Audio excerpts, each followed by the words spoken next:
So if you're at your wit's end because you can't lose weight, no matter how much intermittent fasting you do, or how balanced your gut is, or you detox or de-stress, and you think you've checked out everything that could be holding your weight hostage, you've arrived at your thyroid.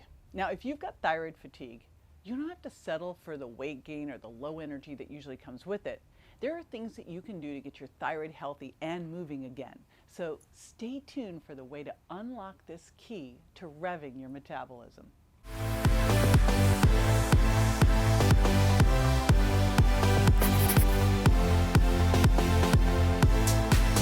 Hey, I'm JJ, and if you want to stay current with the things that will help you get healthy and feel better fast and lose weight and keep you from regaining it, let's stay connected. All you have to do is hit like on this video and subscribe to this channel, and you're done. So I've put out a few videos on reasons you might have trouble losing weight other than your diet, and this one could be a game changer for you. It's so important. Now, so far we've covered stress, your gut, sleep, toxins, and over-exercising, and each of them has an impact on how easily you lose weight or don't. What you're probably noticing is that you need to get healthy to lose weight and not vice versa. And if your thyroid isn't working optimally, that can massively impact your health. Now, this was an issue for me, so I can speak from personal, painful experience. Now, you may already know if you've got a sluggish thyroid, but if not, here are a couple of the clues. Weight gain is obvious, but also fatigue. You feel cold. Your hair and your skin are dry. You're losing some hair. Your cholesterol levels are going up. Your sex drive is going down. You just feel a little puffy. You go to the gym, but you just can't seem to build any muscle. You're just a little depressed. You feel brain foggy, or you've got this yellow tinge to your palms. And that's, by the way, because you can't convert your beta carotene to vitamin A. And here's a weird one. You start losing the outer third of your eyebrows. Now, also a little one from my buddy, Dr. Alan Christensen. He says if your weight bounces up and down a couple pounds a day, that is not normal. It's not calories, it's your metabolism going crazy. So weighing in every day, using the scale as a biometric tool, again, not as a mean friend, can help you sleuth this whole thing out if you feel like you have a problem. Okay, so those are all some of the symptoms. And by the way, even if you just said check on one or two of those, you could have a low functioning thyroid. The opposite of this is hyperthyroid, and it has totally different issues. But if you can't lose weight and you're having problems with your thyroid, odds are good it's probably low thyroid or hypothyroidism. And if your thyroid's sluggish, it's definitely interfering with your weight loss. So you want to get a handle on it. When your body doesn't make enough thyroid hormone, for whatever reason, you're operating at a lower metabolic rate. Now, if your thyroid is tired, you're tired. Your thyroid holds the key to burning fat and having great energy. And even if you don't have outright thyroid disease, a sluggish thyroid can slow down your metabolism and put the brakes on weight loss. Now, losing weight when you have an underactive thyroid can be tough. It can be really frustrating, I will admit. Done it myself. And if you've lost your thyroid from surgery or radioactive iodine treatment, losing weight can seem impossible.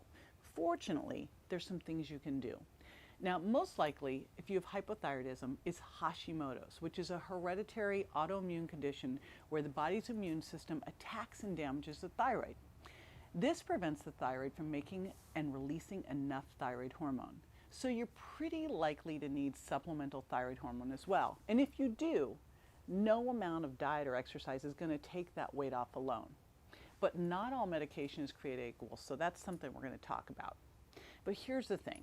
Because most of the symptoms of hypothyroidism are pretty common, it can get missed or misdiagnosed. So it's really important to chase down what's going on with you, because this isn't the only thing. It's not just about your weight. This is about your overall health. Undiagnosed hypothyroidism can have a serious impact on your heart health, believe it or not, and your bone health.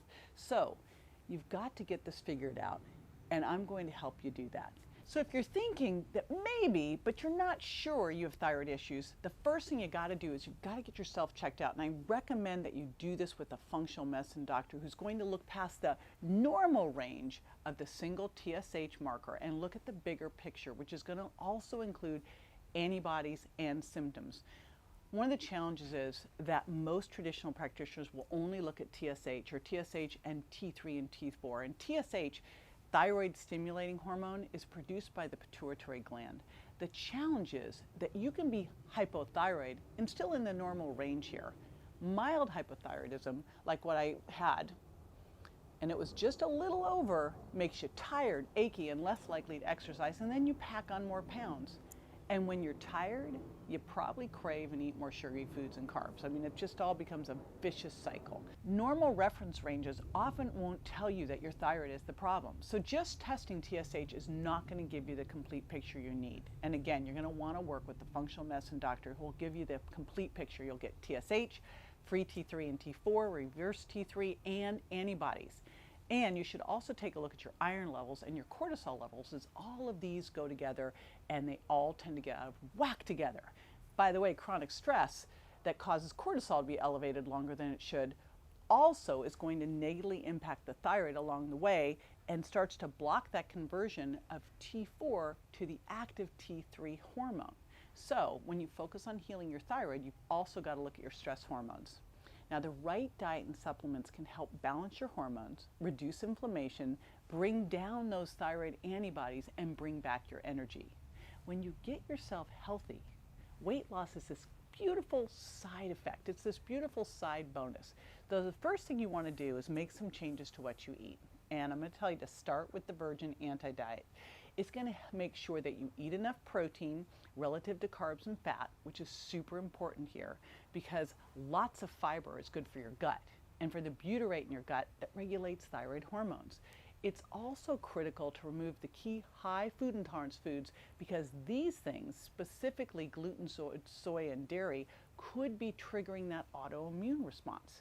Now, when you have a thyroid problem, you may also be worried about the goitrogens in foods like broccoli or cauliflower, but those are really only an issue if you're eating a pound or more a day of raw. And I'm guessing you're not doing that, right? So a little bit of cooked broccoli every day, cauliflower, that's not a problem. Now, what about iodine? Should you salt? Should you not salt? Now, iodine is always a big question for thyroid issues, and Google can scare the crap out of you, can we be honest? So here's the top line, depending on where you fit. If you're on thyroid medications, limit extra iodine. If you're not on thyroid medications, don't worry about supplementing with iodine. If you're not on thyroid medications and you're a raw food vegan, you may want to use some iodized salt. Pretty simple. And for all the rest of us, we're using really clean, perfect sea salt, right? All right, there you go. Hope you got some good tips in this video to help you get your thyroid back in gear and your metabolism fully healthy. Now, don't forget to like and subscribe so you can keep info like this coming your way.